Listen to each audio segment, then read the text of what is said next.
We've all seen those incredible pictures, right? Massive structures rising from the depths, seemingly defying the laws of nature. Underwater construction, it's a world most of us never see, a hidden realm where ingenuity battles relentless pressure and where human ambition takes on the awesome power of the ocean. Forget fancy skyscrapers, this is where the real action is. Deep down, beneath the waves, a different breed of builder is at work, pushing the limits of engineering and challenging our very notion of what's possible. These underwater pioneers aren't just building structures, they're building dreams. Dreams of connecting continents, of harnessing the ocean's power, of unlocking the mysteries of the deep. And let me tell you, it's not for the faint of heart. It's dirty, it's dangerous, and it's a job that demands a special kind of grit. The urge to build underwater is nothing new. Long before skyscrapers scraped the sky, our ancestors were getting their feet wet, literally, trying to tame the water. Think back to the Roman Empire. They were masters of aqueducts, those marvels of engineering that brought fresh water to their cities. Many of these aqueducts weren't just above ground, they went underground, underwater, following the contours of the land. That took guts and ingenuity. Fast forward a few centuries and we see the development of diving bells, those early attempts to extend our time beneath the surface. These crude contraptions allowed workers to stay underwater longer, opening up new possibilities for construction. Think about bridge foundations, harbor walls, even the foundations of lighthouses. All of these structures relied on the hard work of underwater laborers. From ancient times to the present day, the story of underwater construction is a testament to human ingenuity and our relentless desire to push the boundaries of what's possible. So, how do you actually build something underwater? It's not like you can just pour concrete and hope for the best. That's where caissons and cofferdams come in. These ingenious structures are like giant, underwater boxes creating dry workspaces in the middle of the ocean. Caissons are like upside-down cups, sunk into the water and then pumped dry. Think of them as temporary islands, allowing workers to build bridge piers or tunnel sections in a dry environment. Once the structure is complete, the caisson is either removed or filled with concrete, becoming a permanent part of the foundation.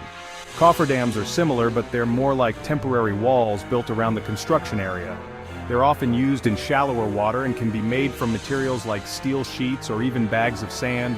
Once the cofferdam is in place, the water is pumped out, creating a dry work site.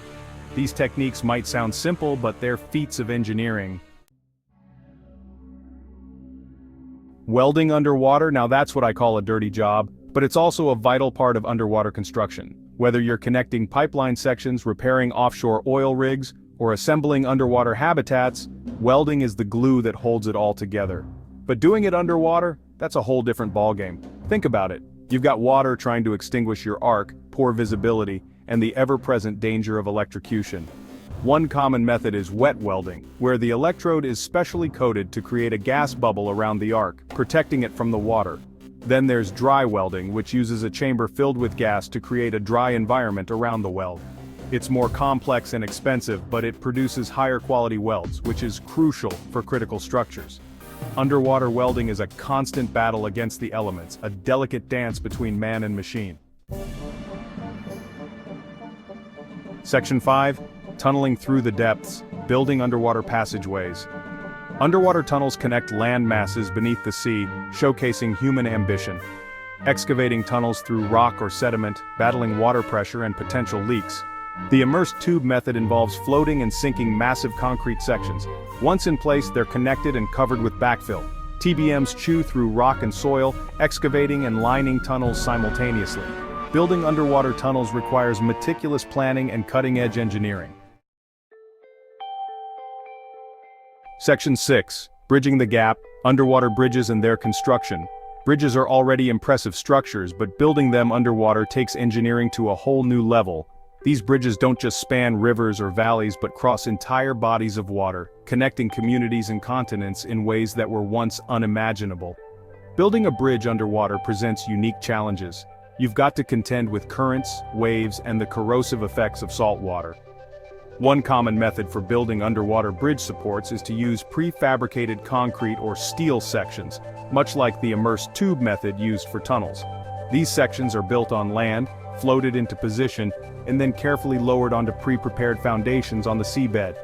Another method is to use massive concrete caissons sunk into the seabed and then pumped dry to create a dry work environment. Underwater bridge construction is a testament to human ingenuity and our determination to connect the world around us, no matter the obstacles.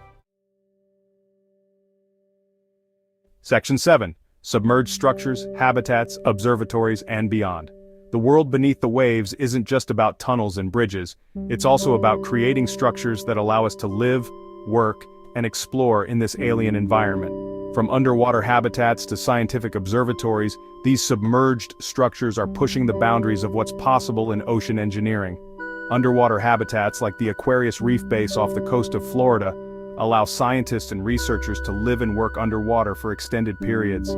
These habitats provide a dry, pressurized environment where aquanauts can conduct research, monitor marine life, and test new technologies. Underwater observatories offer a different perspective on the marine world. These structures, often located on the seafloor, house scientific instruments and cameras, providing real-time data and images of the underwater environment. And then there are the more futuristic concepts like underwater hotels, restaurants, and even entire cities. Section 8. Engineering challenges, pressure, buoyancy, and more. Building underwater isn't just about dealing with water, it's about understanding the fundamental forces at play. Pressure, buoyancy, corrosion, visibility. These are just a few of the challenges. Water pressure is the most obvious challenge. For every 33 feet of depth, the pressure increases by 1 atmosphere. Structures must be incredibly strong to withstand these pressures. Buoyancy is the upward force that water exerts on submerged objects. This force can make it difficult to place and secure heavy objects underwater. Engineers use heavy materials and clever anchoring systems to secure structures. Corrosion is another major concern. Salt water is incredibly corrosive to many materials. Engineers use corrosion-resistant materials and protective coatings. Working underwater is like working in a giant bowl of pea soup. Section 9. Environmental concerns protecting marine life during construction. Building underwater isn't just about overcoming engineering challenges, it's also about being responsible stewards of the marine environment. The construction process can have a significant impact on marine life, and it's crucial to minimize these impacts as much as possible. One of the biggest concerns is noise pollution.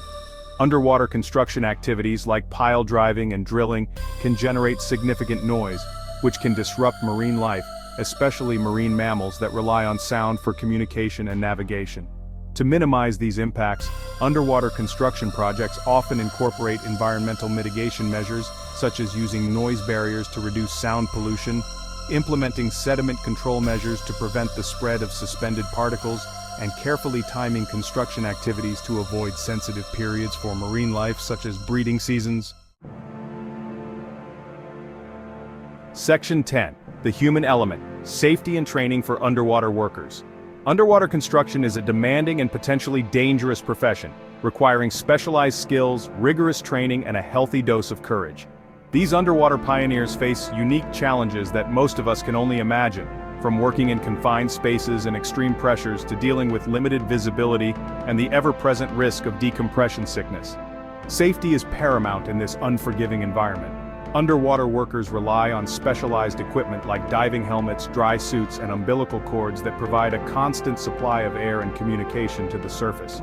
They work in teams, constantly monitoring each other's safety and adhering to strict protocols to minimize the risk of accidents. Training for underwater construction is extensive and demanding. Section 11. A glimpse into the future. Innovations and possibilities. The future of underwater construction is brimming with possibilities. As technology advances and our understanding of the ocean deepens, we can expect to see even more ambitious and innovative underwater projects taking shape. One area of rapid development is robotics. Remotely operated vehicles, or ROVs, and autonomous underwater vehicles, or AUVs, are becoming increasingly sophisticated, capable of performing complex tasks with greater precision and at greater depths than ever before. These robotic explorers are reducing the need for human divers in hazardous environments, making underwater construction safer and more efficient. Another exciting area is three-dimensional printing. Just as three-dimensional printing is revolutionizing manufacturing on land, it's also poised to transform underwater construction.